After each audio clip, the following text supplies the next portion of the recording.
All right, I'm gonna go ahead and start servicing the Honda Pioneer 1000-6, the six-seater. So this is my first oil change actually. So what I went ahead and do is, I'm about 116 miles. So I'm doing the initial 100-mile oil change service along with the oil filters. And technically what I'm doing right now is I went ahead and started the side-by-side. I turn it on for, I don't know, 2-3 minutes just to start like that oil going so we can ensure we have a proper drainage. And I went ahead and checked the levels just to see where they were, which they were doing really well. First things first, so I actually removed the skid plate. There's actually a few bolts at the bottom. Can't remember the exact count, I think like 14. And they're 10 millimeters. So I went ahead and removed them. And what that's gonna go ahead and do is, it's gonna make it a lot easier for you to service it. So let me show you guys here at the bottom. Okay, so this is one of the oil, the engine oil. That's one bolt, that's a 12 millimeter. And then the other one's back here. So it's only this one, the first one. And they're actually marked on the skid plate. And as you can tell, I made a small little dot with a Sharpie just to make sure that I get the right one. So that's my little mark. Because there is also a the sub-transmission one, but the sub-transmission one's a little bit more towards the front. Here it is. And that one I actually marked it red so I can make sure that that's the self-transmission oil and I don't drain that. And you can tell on the 1000-6, I don't know about other models, but this is the 2023, the six-seater. And you can actually see the drainage, and I believe this is for the coolant. So it's very easy for you to identify when you see this hose, the drainage, that's your self-transmission. So you don't want to drain that if you're just doing the engine oil. So you just want to do the one more in the middle and the one towards the front. And as you can see, they're actually marked on the bottom of the skid plate. That's the first one, engine oil. And then the one towards the middle, more towards the middle, that's the other engine oil. And then the one a little bit further back, that's the self-transmission oil. So this is starting from the rear of the motorcycle, engine oil, mid-engine oil, and going towards the front of the motorcycle, that's the self-transmission oil. So you're able to identify them before if you end up removing the skid plate. And the only reason why I removed the skid plate is, again, to make it a lot cleaner, and so I don't make a big mess on the skid plate and then have to be cleaning all that stuff from the skid plate and dripping oil on my garage and all that stuff. All right, so I got I went ahead and put some plastic wrap at the bottom. That's just to help keep stuff clean at my slab in the cement. So I'm gonna go ahead and drain that first plug. I'm gonna go ahead and loosen them up and go ahead and start draining the engine oil, and then I'm gonna follow with the second one over here. So I'm gonna go ahead and loosen them up. All right, went ahead and crank it open. Let's see how well this goes.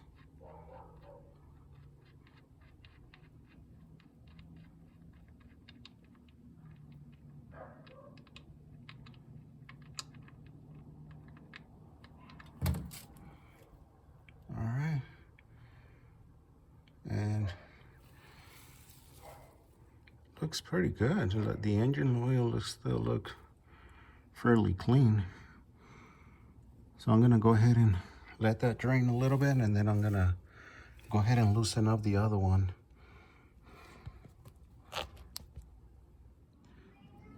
All right, so it looks like it's almost pretty much draining. So I still have it draining just right at the edge of the corner into the oil pan collector. And I kind of have it already set up kind of at an angle to try to get as smooth as possible without making a mess. So I'm gonna go ahead and crank it and open it up. And here's the second plug. I'll try to get as much as possible. I apologize for the angle of the camera. Kind of hard to record and at the same time. And by the way, this is my first time doing this type of oil change. And there it is, second plug. So I went ahead and kind of cleaned up a little bit the bolts. I got myself a new crush washers. This is the part number for the gasket for the DCT oil filter cap, the engine oil cap, the gasket, DCT filter, that's the part number, gaskets, DCT filter, and then the engine oil. And then I got myself some of the 10W40. I went slightly thicker just because I'm in Arizona and it gets a little bit hotter here. Bought myself a couple gallons from the Honda Motorsports dealer. So I'm gonna go ahead and change the crusher washers and finish up putting up the plugs and then change the filters afterwards. All right, so I'm gonna go ahead and start removing the DCT filter and then the engine filter. I'm gonna go ahead and crank it open. All right. And I'm actually removing the DCT filter first.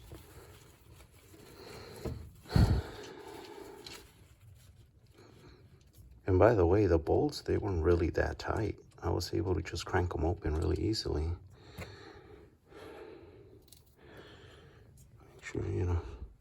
And removing that skid plate makes a big difference as far as trying to keep stuff clean. So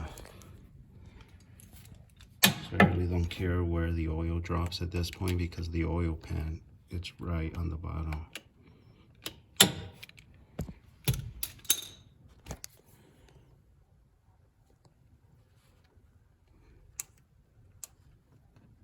All right, let me take this off first. I'm just letting the oil drain slowly,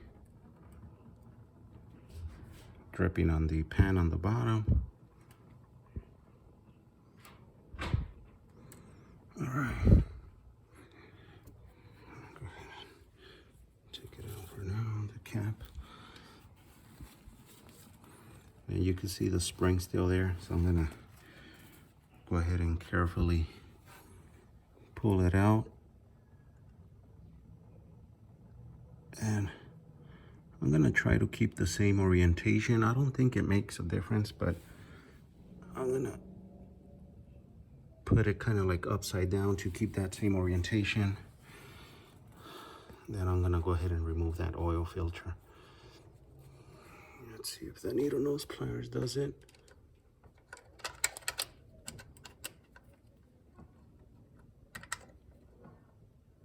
Yep, needle nose does the trick. And as you can see, that side doesn't have the gasket because it says outside. So you got to keep that same orientation when you put the other filter in. Kind of like maintain that same orientation. And I'm just going to drop it down here so I don't make a mess.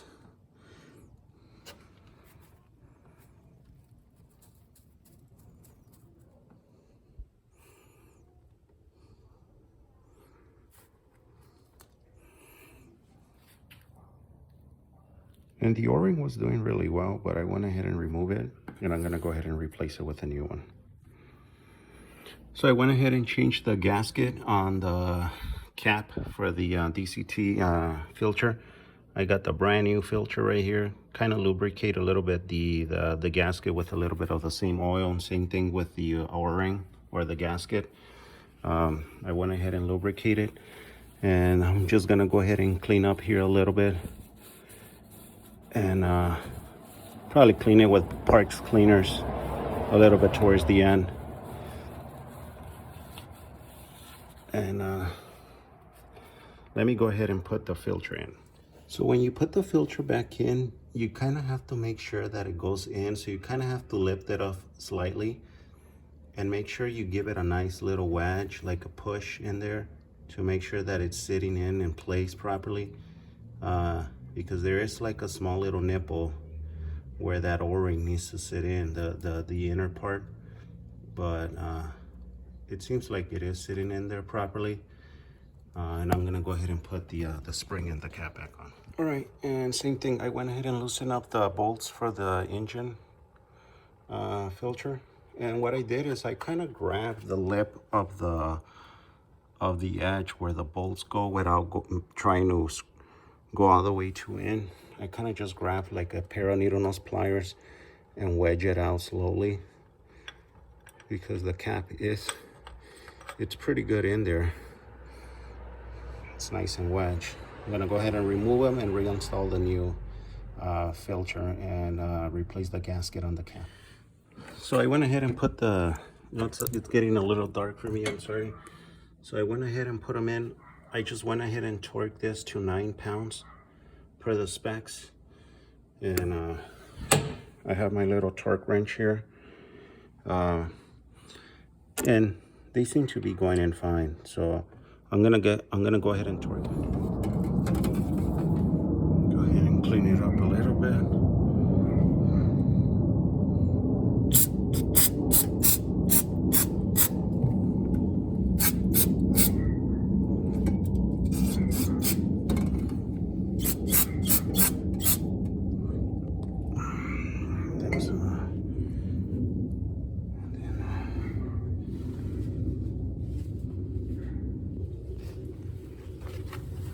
Just give it a quick wipe down. Sorry for the light, guys. It's about 7:30, 7:45, and the light's starting to go away. All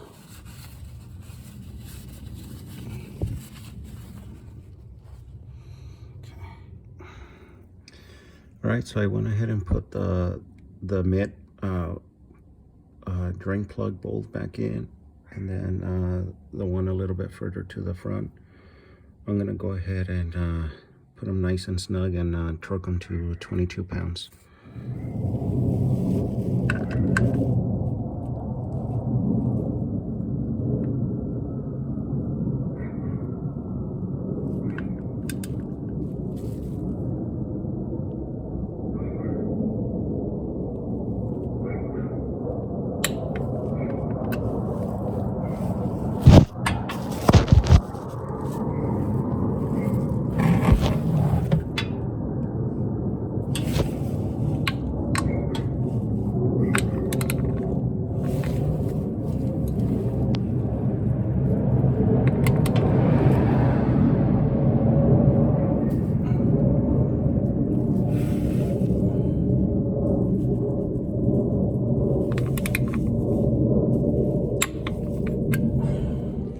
Alright guys, and I didn't really went ahead and remove anything here from the actual motor itself, like covers, because I bought myself a funnel that's a little flexible. So I'm gonna go ahead and remove here my fuel cap. Just set it in there for now. And so again, the bottom is the dipstick and the top one is your fuel, I'm sorry, your engine oil fill.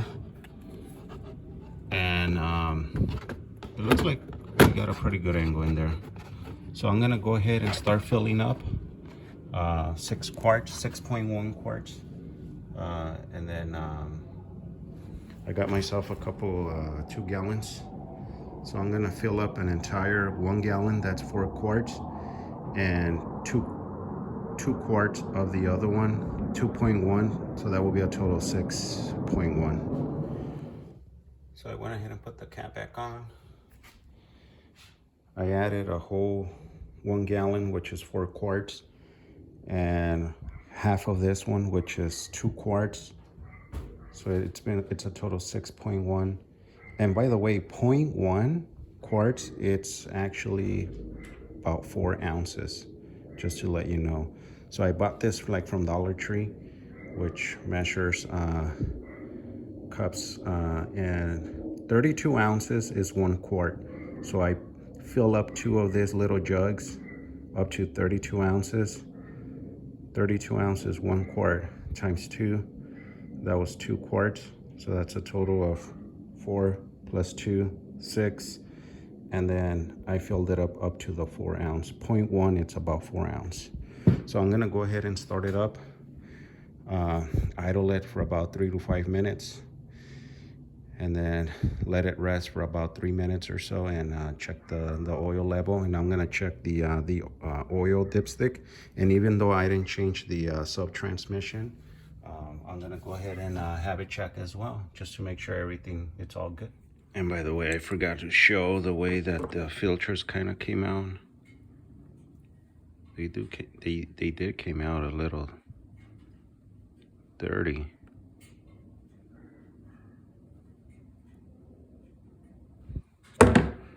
That's the DCT, and then this is the engine.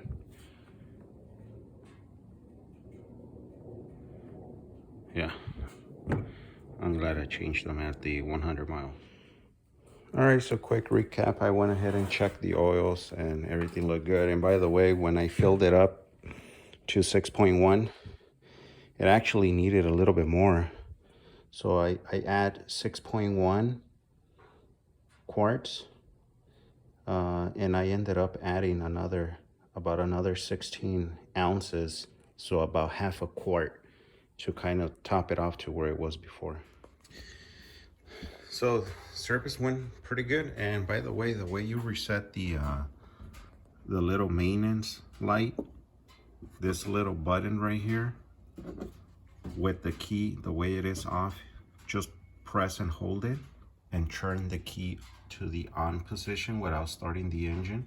So hold it, turn the key on, and then you're gonna see the little gear, the key tool gear flash like 3 times.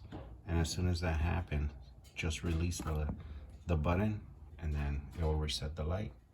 So you just gotta press the light, the little button, just press and hold it while you flip it to the on position. It's gonna blink 3 times, and it's gonna go away, and just release the button. Hope that helps. I know I didn't really went as clear as possible, but hopefully it'll help somebody out.